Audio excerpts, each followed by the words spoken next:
Kita masuk ke menu utama Kompas Petang, Saudara. Saat berkampanye di Bengkulu, calon presiden dari Koalisi Perubahan, Anies Baswedan, menyentil soal praktik nepotisme dan etika bernegara. Ia pun menyebut negara bukan milik anak atau golongan. Calon presiden nomor urut 1 Anies Baswedan kembali menyindir negara bukan milik anak atau golongan tertentu. Sindiran itu disampaikan Anies saat mengunjungi rumah pengasingan Bung Karno di Bengkulu. Usai melihat isi rumah, Anies bilang pendiri bangsa mendirikan Republik Indonesia untuk semua, bukan untuk anak atau golongan.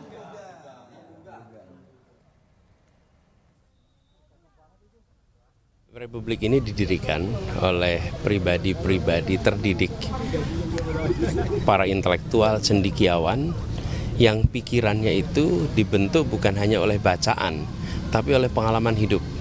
Mereka mengalami penindasan, mereka mengalami penahanan, dan mereka memiliki wawasan luas. Sementara mereka adalah anak-anak kaum berada, dan mereka mendirikan republik untuk semua, bukan untuk anaknya, bukan untuk kemenakannya, bukan untuk golongannya. Di lain pihak, calon presiden nomor urut 3 Ganjar Pranowo menanggapi singkat pernyataan Anies Baswedan yang menyebut negara tidak didirikan untuk keluarga atau golongan tertentu. Ganjar menyebut negara didirikan oleh pahlawan yang harus dihormati. Biasa, saya mohon untuk tetap berada di panggung karena kita akan lanjutkan dengan sesi foto bersama ya. Bangsa ini didirikan oleh para pahlawan, kita mesti menghormati. Capres nomor urut 1 Anies Baswedan kembali menyampaikan narasi negara bukan milik keluarga. Hari ini Capres nomor urut 3 Ganjar Pranowo juga mengingatkan negara dibangun oleh pahlawan dan dibangun dari hati. Apa ujung sindiran dan narasi soal negara milik keluarga ini? Kami diskusikan bersama dengan dua narasumber, bergabung keduanya lewat sambungan dalam jaringan. Yang pertama ada Muhammad Iqbal selaku juru bicara Timnas Amin dan Valdo Maldini politisi PSI yang juga juru bicara tim kampanye nasional TKN Prabowo Gibran. Selamat sore semuanya, apa kabar? Sore. Terima kasih semuanya sudah bergabung bersama kami. Mas Iqbal, nggak cuma ngomong di Bengkulu, tapi tanggal 28 Oktober, Mas Anies juga ngomong hal yang sama di Depok. Saya kutip begini, negara ini adalah milik seluruh rakyat Indonesia, bukan milik 1-2 keluarga. Kalau kita ingat dulu para pendiri Republik ini, mereka mendirikan Republik bukan untuk keluarganya, mereka mendirikan Republik untuk seluruh anak bangsa. Sampai 2 kali ngomong hal yang sama, buat apa sebetulnya, Mas? Ya, saya kira ini adalah pesan buat masyarakat Indonesia ke depan bahwa bangsa kita ini sudah melewati fase-fase perjuangan, mulai dari Orde Lama, Orde Baru, sampai Orde Reformasi. Dan amanat reformasi itu kan salah satunya adalah memberantas KKN, kolusi, korupsi, dan nepotisme. Saya kira Mas Anies hanya mengingatkan semua elemen bangsa saja, karena saat ini di berbagai daerah, politik dinasti itu semakin berkembang. Bagaimana orang tua ingin mewariskan kepala daerah kepada anaknya, kepada istrinya. Dan ini tentu saja menjadi memperburuk kualitas demokrasi kita. Yang kedua, saya melihat bahwa pesan ini tidak buat siapa-siapa, tidak buat kepada seseorang saja, tetapi kepada seluruh elemen masyarakat. Bahwa memang kalau kita dalami, saya pernah beberapa kali masuk ke rumah pengasingan Bung Karno di Bengkulu, di situ memang luar biasa sekali bagaimana Bung Karno itu diasingkan, bagaimana bukti-bukti sejarah bahwa beliau itu memperjuangkan kemerdekaan ini dengan darah dan air mata, terpisah dari keluarga, dan ketulusan Bung Karno yang akhirnya bisa membuat dia bisa bertahan.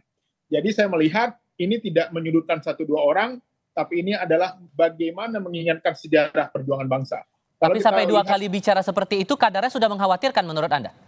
Ya tentu saja, karena memang pada faktanya kan saat ini kita melihat bahwa Indonesia ini kualitas demokrasinya menurun. Salah satunya adalah karena berkembangnya politik dinasti. Oke. Kalau begitu letak demokratisnya gimana menurut Anda, Mas Iqbal? Ya, saya kira demokrasi itu kan sesuatu yang harus kita pertahankan. Salah satunya apa? Kebebasan. Ya, salah satunya apa? Bagaimana ada check and balances ya. Saat ini misalnya partai yang harusnya kalah pemilu, tapi dia ikut-ikutan masuk ke pemerintahan misalnya. Akhirnya kan kualitas demokrasi kita jadi nggak bagus gitu ya. Harusnya yang kalah pemilu harusnya di luar aja. Karena memang sesungguhnya dia menjadi partner pemerintah untuk bagaimana menegakkan demokrasi itu. Tapi yang sekarang terjadi kan tidak. Justru yang dulu memusuhi, menyerang, ya kan, yang bilang sinting juga ada gitu. Akhirnya sekarang masuk di pemerintahan, masuk hendak membela gitu ya. Jadi ini tentu saja menjadi dilema atau drama-drama yang baru ya. Jadi kami melihat bahwa ini adalah bagaimana pesan moral bagi Mas Anies. Bahkan beliau juga sudah statement ketika beliau seandainya terpilih juga tidak akan mengangkat anaknya untuk menjadi kepala daerah ataupun melanjutkan perjuangannya. Oke, saya kasih giliran ke Mas Faldo kalau begitu, karena kan Anda juga jadi bagian dari staf khusus Mensesnek juga, tudingannya nyebutnya negara pula. Merespon pernyataan ini gimana? Ya, sebenarnya kita setuju banget sih sama Pak Anies terkait pendiri Republik ini. Kita berjuang untuk anak-anak bangsa. Memang para pendiri kita yang mendirikan Republik untuk semua. Tapi kan sekarang kita belum tahu. Sekarang itu saya belum tahu kenapa hal ini jadi masalah gitu. Apa karena ini terkesan menyindir salah satu kelompok? Saya kira kan ini hanya Pak Anies yang memang jago dan suka berretorika aja memang. Karena kalau memang ini sindiran, ya saya juga mau nanya untuk siapa. Karena saya kira sebetulnya narasi-narasi seperti ini nggak perlu lah. Apalagi kalau memang ingin dimainkan untuk kepentingan elektoral. Karena tapi alasannya tadi bilangnya bukan untuk satu atau dua kelompok tertentu tudingan itu. Iya, tapi karena kalau kita mendirikan Republik untuk semua, ya anak cucu kita nanti bisa masuk ke dalam anak bangsa kita juga kan. Jadi nggak fair saya kira anak saya misalnya nggak boleh masuk politik karena ayahnya pernah jadi pelayan publik. Nggak boleh bantu memajukan negara karena orang tuanya adalah anggota DPR. Kalau ternyata banyak cita-cita anak bangsa yang maju seperti jadi orang tuanya gimana? Mau bantu masyarakat seperti orang tuanya gimana? Nggak boleh. Ini kan nggak adil. Karena ada hak mereka yang kita hilangkan. Hak untuk dipilih, hak untuk memilih. Dan mereka bukan kriminal loh. Tapi hak untuk dipilih, ini kita berbicara bernegara ya. Hak untuk dipilih harus dihapuskan karena mereka terlahir dari orang tua yang bekerja di ranah publik. Kalau memang negara ini dibangun untuk semua, seharusnya tidak ada sindiran-sindiran seperti itu. Dan kita sama-sama tahu, Pak Anies Baswedan adalah cucu dari Pak Abdurrahman Baswedan, AR Baswedan. Beliau pahlawan nasional Indonesia. Pernah pula jadi Wakil Menteri Penerangan 2 kali dalam Kabinet Syahril. Ini kan jadinya seperti menyindir diri sendiri kalau memang ternyata itu sindiran. Dan sekarang Pak Anies bisa mencalonkan diri jadi presiden. Jadi menurut saya hal itu adil-adil aja. Nggak ada yang perlu dipermasalahkan. Tahu nggak yang lebih menyeramkan apa? Ketika seorang anak terhalang hak konstitusinya hanya karena bapaknya seorang pelayan publik, itu sama dengan hukuman untuk anak PKI loh. Apa maksudnya seperti itu? Dan saya yakin Pak Anies sangat mengerti demokrasi beserta konsekuensinya. Yang saya sayangkan kenapa selalu memberikan ilusi logika kepada publik.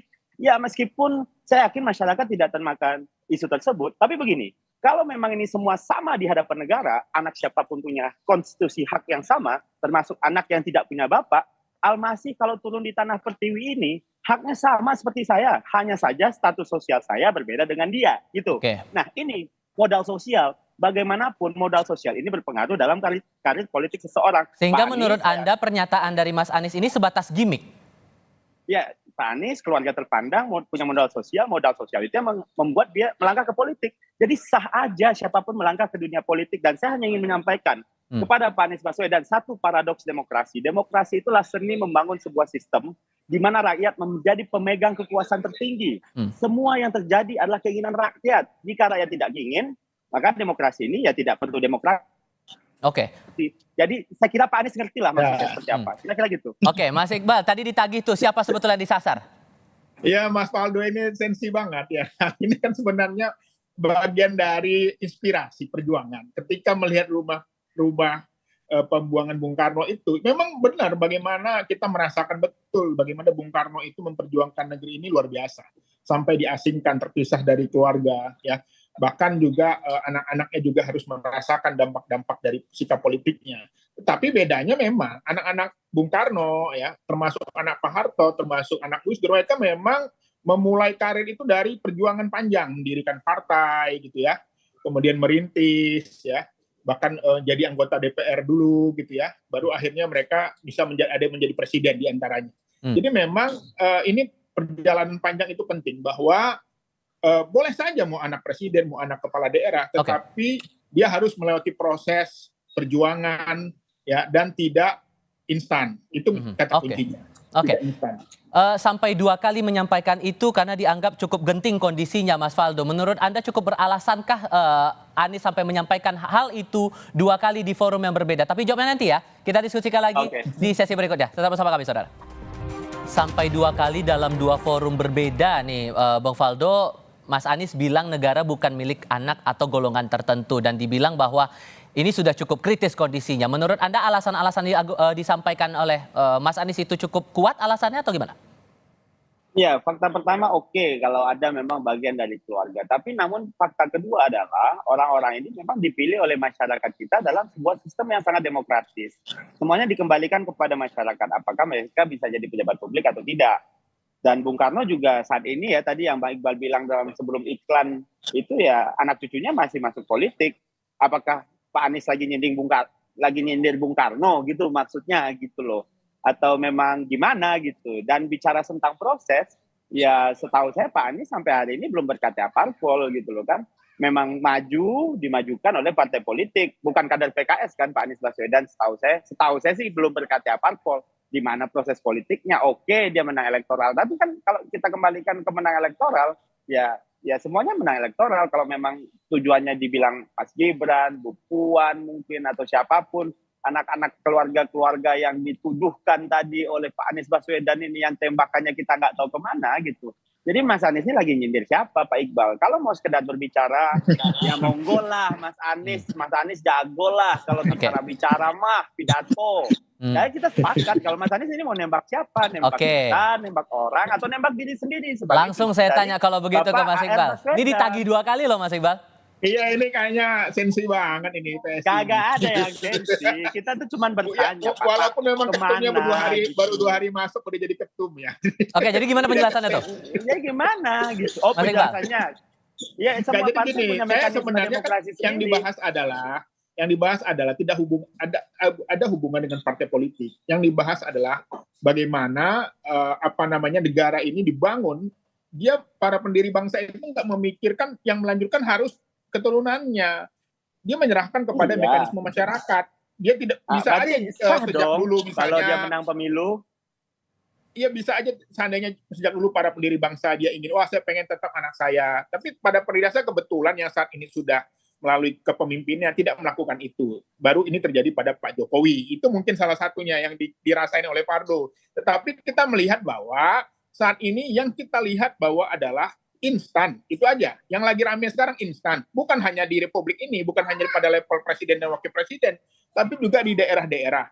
Bagaimana ada anaknya belum selesai kuliah, kuliah di luar negeri, pulangin untuk melanjutkan perjuangannya. Bahkan dia nggak mau gantiin misalnya dapilnya kalau bukan anaknya itu ada. Tapi jadi jangan terlalu sensi juga. Ya ini kan cuman hanya bagian dari pesan moral setelah melihat rumah perjuangan Bung Karno. Setelah melihat rumah pengasihan Bung Karno, bahwa Bung Karno mendirikan Republik ini dengan darah dan perjuangan air mata, dan tentu saja dia melakukan ini demi rakyat seluruh rakyat Indonesia. Bisa aja kalau Bung Karno dulu mau mengatakan, gitu.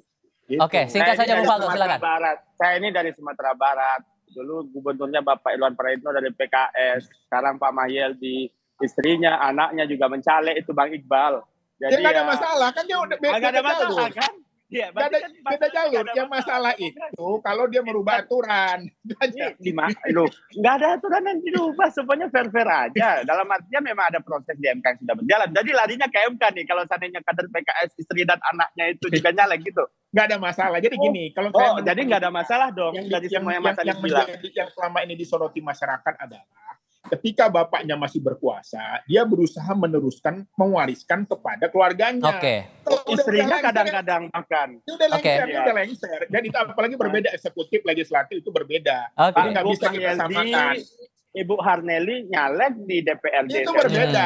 Baik. Kecuali tampaknya diskusinya bakal panjang, tapi kita harus tutup dulu sampai di sini. Mana tahu kita akan lanjutkan lagi ke sesi berikutnya. Terima kasih banyak untuk saat ini. Mas Iqbal mewakili Timnas Amin terima kasih, mewakili TKN Bung Faldo juga terima kasih. Selamat sore semuanya.